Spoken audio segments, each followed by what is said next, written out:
ಇವತ್ತು ರವಿ ಕೂಲಿ ಕೆಲಸ ಶುರು ಮಾಡಿದ್ದ. ನೀನಿಲ್ಲಿಗೆ ಹೊಸಬ್ಬ, ಅದಕ್ಕೆ ಹೇಳ್ತಾ ಇದ್ದೀನಿ. ರಾತ್ರಿ 11:50ಕ್ಕೆ ಲಾಸ್ಟ್ ಟ್ರೈನ್ ಬರುತ್ತೆ. ಅದಾದ್ಮೇಲೆ ಈ ಸ್ಟೇಷನ್ ಅಲ್ಲಿ ನಿಲ್ಲೋದು ಹಾನಿಕಾರಕ. ಅದಕ್ಕೆ 11:50ರ ಟ್ರೈನ್ ಹೋಗಿದ ತಕ್ಷಣ ಇಲ್ಲಿಂದ ಹೊರಟೋಗ್ಬಿಡು. ಸರಿ ಅಣ್ಣ. ರವಿ ಕುಮಾರ್ ಮಾತಿನ ಕಡೆ ಅಷ್ಟು ಗಮನ ಕೊಡ್ಲೇ ಇಲ್ಲ. ರವಿಗೆ ಕೂಲಿ ಕೆಲಸದಲ್ಲಿ ಅವತ್ತು ಮೊದಲನೇ ದಿನ ಆಗಿತ್ತು. ಯಾವ್ದಾದ್ರು ಟ್ರೈನ್ ಬಂದು ನಿಲ್ತಿದ್ದ ಹಾಗೆ ಅವನು ಓಡ್ ಹೋಗ್ತಿದ್ದ. ಮತ್ತೆ ಲಗೇಜ್ ಅನ್ನ ಒತ್ಕೊಂಡ್ ಹೋಗಿ ಅವರು ಕೊಟ್ಟು ದುಡ್ಡನ್ನ ಸಂಪಾದನೆ ಮಾಡ್ತಿದ್ದ. ಸಂಜೆವರೆಗೂ ಎಲ್ಲಾ ಸರಿಯಾಗೇ ಇತ್ತು. ಆದ್ರೆ ಸಂಜೆ ಹೊತ್ತಿಗೆ ಇದ್ದಕ್ಕಿದ್ದ ಹಾಗೆ ರವಿ ಸೊಂಟ ನೋವು ಶುರುವಾಯ್ತು. ಅನ್ಸುತ್ತೆ ಇಷ್ಟು ಬಾರನ್ನ ಎತ್ತಿ ಎತ್ತಿ ಸೊಂಟ ನೋವಾಗಿದೆ. ಪರವಾಗಿಲ್ಲ, ಮೊದಲನೇ ದಿನ ಅಲ್ವಾ, ಅದಕ್ಕೆ ಹೀಗೆಲ್ಲ ಆಗುತ್ತೆ. ವೇಟಿಂಗ್ ರೂಮಿಗೆ ಹೋಗಿ ಸ್ವಲ್ಪ ಹೊತ್ತು ಮಲ್ಕೊಂಬ, ಎಲ್ಲ ಸರಿಯಾಗುತ್ತೆ. ಹೇಗಿದ್ರು ಇನ್ನು 1 ಗಂಟೆ ಯಾವ ಗಾಡಿನೂ ಬರೋದಿಲ್ಲ. ಸರಿ ಅಣ್ಣ. ಕುಮಾರ್ ಹಳೆ ಕೂಲಿಗಾರ ಆಗಿದ್ದ. ಗಾಡಿಗಳ ಬಗ್ಗೆ ಅವನಿಗೆ ಚೆನ್ನಾಗ್ ಗೊತ್ತಿತ್ತು. ಹಾಗಾಗಿ ರವಿ ಅವನ್ ಮಾತನ್ನ ಕೇಳ್ತಾನೆ ಮತ್ತವನು ವೇಟಿಂಗ್ ರೂಮಿಗೆ ಹೋದ. ಸಾಮಾನ್ಯವಾಗಿ ಆ ರೂಮು ಖಾಲಿನೇ ಇರ್ತಾ ಇತ್ತು. ಹಾಗಾಗಿ ಅವನು ಅಲ್ಲೇ ಮಲ್ಕೊಂಡ್ಬಿಟ್ಟ. ಎಷ್ಟೋ ಗಂಟೆಗಳ ಕಾಲ ಕಳ್ದ್ ಹೋಗಿತ್ತು. ರವಿಗೆ ಎಚ್ಚರ ಆದಾಗ ಗಡಿಯಾರದಲ್ಲಿ 11:50 ಆಗಿತ್ತು. ಮತ್ತೆ ಕೊನೆ ಟ್ರೈನ್ ಅವನ್ ಕಣ್ಮುಂದೆ ಹೋಗ್ತಾ ಇತ್ತು. ಸ್ಟೇಷನ್ ಖಾಲಿ ಮತ್ತೆ ನಿಶಬ್ದವಾಗಿತ್ತು. ಅಯ್ಯೋ ದೇವ್ರೆ, ನಾನಂತೂ ತುಂಬಾ ಹೊತ್ತು ಮಲ್ಕೊಂಡ್ಬಿಟ್ಟೆ. ಇವಾಗ ಲಾಸ್ಟ್ ಟ್ರೈನ್ ಕೂಡ ಹೋಯ್ತು. ಇವಾಗ ಇಲ್ಲಿದ್ ಏನ್ ಮಾಡ್ಲಿ? ಮನೆಗೆ ಹೋಗ್ತೀನಿ.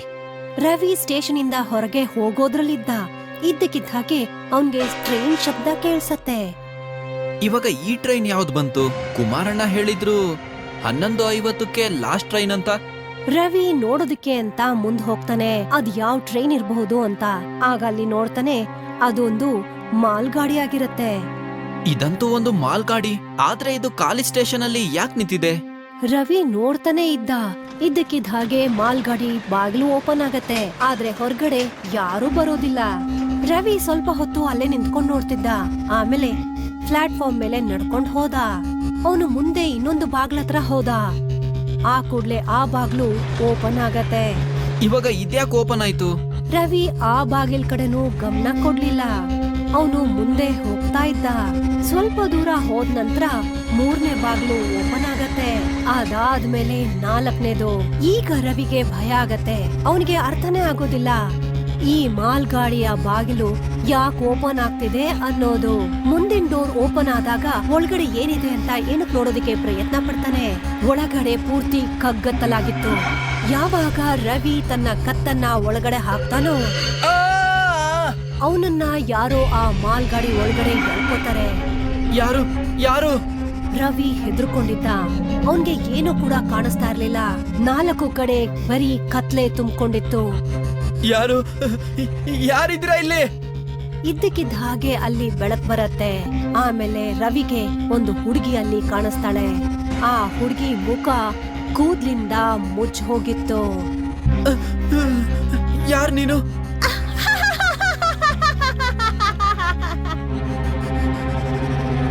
ಆ ಹುಡುಗಿ ಭೂತ ತರ ನಗ್ತಾ ಇದ್ಲು. ರವಿಗೆ ತುಂಬಾ ಭಯ ಆಯ್ತು. ಅವನು ಇಲ್ಲಿ ಅಲ್ಲಿ ಓಡ್ ಹೋಗ್ತಿದ್ದ. ಆದ್ರೆ ಅವ್ನು ಯಾರಿಗೂ ಡಿಕ್ಕಿ ಹೊಡೆದು ಅಲ್ಲೇ ಕೆಳಗ್ ಬಿದ್ದು ಹೋಗ್ತಾನೆ. ಅವನ ಎದುರುಗಡೆ ಒಂದು ದೊಡ್ಡದಾಗಿರೋ ಕುತ್ತಿಗೆ ಇಲ್ದೇ ಇರೋ ಅಂತ ಒಂದು ಭೂತ ಇತ್ತು. ಕಾಪಾಡಿ ಕಾಪಾಡಿ ಕಾಪಾಡಿ! ರವಿ ಆ ರೂಮಿಂದ ಹೊರಗ್ ಹೋಗೋದಕ್ಕೆ ಅಂತ ಜಂಪ್ ಮಾಡ್ತಾನೆ. ಆದ್ರೆ ಆ ಹುಡುಗಿ ಭೂತ ಅವನ್ ಕಾಲ್ನ ಹಿಡ್ಕೊಂಡು ಮತ್ತೆ ಒಳಗಡೆ ಎಳ್ಕೊಂಡ್ ಬಿಡ್ತಾಳೆ. ಈ ಮಾಲ್ ಗಾಡಿ ಒಳಗಡೆ ಬರೋ ಅಪ್ಪಣೆ ನಿನಗಿದೆ, ಆದ್ರೆ ಹೋಗೋದಿಕ್ಕಿಲ್ಲ. ಬಿಟ್ಬಿಡು ನನ್ನ, ನಾನ್ ನಿನಗೇನ್ ಮಾಡಿದೀನಿ? ಬಿಟ್ಬಿಡು. ಆಗ ರವಿ ಮುಂದೆ ಇನ್ನೊಂದು ಭೂತ ಬರತ್ತೆ. ವಯಸ್ಸಾಗಿರೋ ಭೂತ. ನೀನ್ ನಮಗೆ ಏನು ಮಾಡಿಲ್ಲ, ಆದ್ರೆ ನೀನೊಂದು ತಪ್ಪು ಮಾಡ್ಬಿಟ್ಟೆ. ಈ ಮಾಲ್ ಗಾಡಿ ಒಳಗೆ ಬಂದು, ಇದು ನಮ್ಮ ಮಾಲ್ ಗಾಡಿ, ಭೂತಗಳ ಮಾಲ್ ಗಾಡಿ.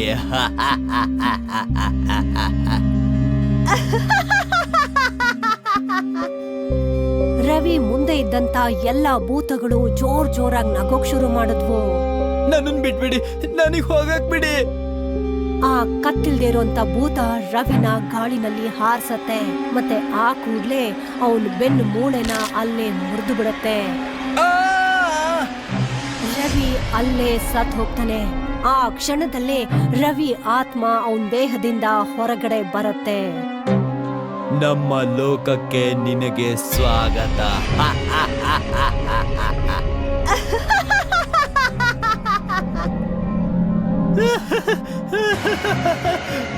ರವಿ ಈಗ ಭೂತ ಆಗಿ ಆ ಮಾಲ್ ಗಾಡಿಯ ಒಳಗಡೆನೆ ಬಂದಿಯಾಗೋಗ್ತಾನೆ.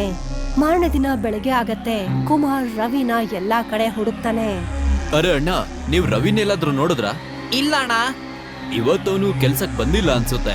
ನೆನ್ನೆ ಅವನಿಗೆ ಸೊಂಟ ನೋತಾ ಇತ್ತು, ಅದಕ್ಕೆ ಅವನು ಕೆಲ್ಸಕ್ ಬಂದಿಲ್ಲ. ಹೋಗ್ಲಿ ಬಿಡಿ. ಕುಮಾರ್ ಪ್ರತಿದಿನದ ಹಾಗೆ ತನ್ನ ಕೆಲಸ ಮಾಡ್ತಾ ಹೋದ. ಗಾಡಿಗಳು ಬರ್ತಾ ಇದ್ವು. ಅವನು ಪ್ಯಾಸೆಂಜರ್ ಲಗೇಜ್ ಅನ್ನ ತಲೆ ಮೇಲೆ ಇಟ್ಕೊಂಡು ಹೋಗಿ ಕೊಟ್ಟು ದುಡ್ಡನ್ನ ಸಂಪಾದನೆ ಮಾಡ್ತಿದ್ದ. ಎಷ್ಟೋ ದಿನ ಕಳ್ದ್ ಹೋಗತ್ತೆ, ಆದ್ರೆ ಕುಮಾರ್ಗೆ ರವಿ ಎಲ್ಲೂ ಕೂಡ ಕಾಣಿಸೋದಿಲ್ಲ. ಇದ್ದಕ್ಕಿದ್ದ ಹಾಗೆ ರವಿ ಎಲ್ಲೂ ಹೋಗ್ಬಿಟ್ಟ. ಬಹುಶಃ ಅವನಿಗೆ ಈ ಕೆಲ್ಸ ಇಷ್ಟ ಆಗಿಲ್ಲ, ಅದಕ್ಕೆ ಹೋಗಿರ್ಬೇಕು. ಇನ್ನು ಸ್ವಲ್ಪ ದಿನ ಹಾಗೆ ಕಳಿಯತ್ತೆ. ಮತ್ತೆ ಒಂದು ದಿನ ರಾತ್ರಿ ಕುಮಾರ್ಗೆ ಸ್ಟೇಷನ್ ಅಲ್ಲಿ ಲೇಟ್ ಆಗೋಗತ್ತೆ. ಅವನು ಗಡಿಯಾರನ ನೋಡ್ದಾಗ 11:50 ಆಗಿರತ್ತೆ. ಸ್ಟೇಷನ್ ಪೂರ್ತಿ ಖಾಲಿ ಆಗಿತ್ತು. ಇವಾಗ ನಾನು ಆದಷ್ಟು ಬೇಗ ಇಲ್ಲಿಂದ ಹೋಗ್ಬೇಕು. ಕುಮಾರ್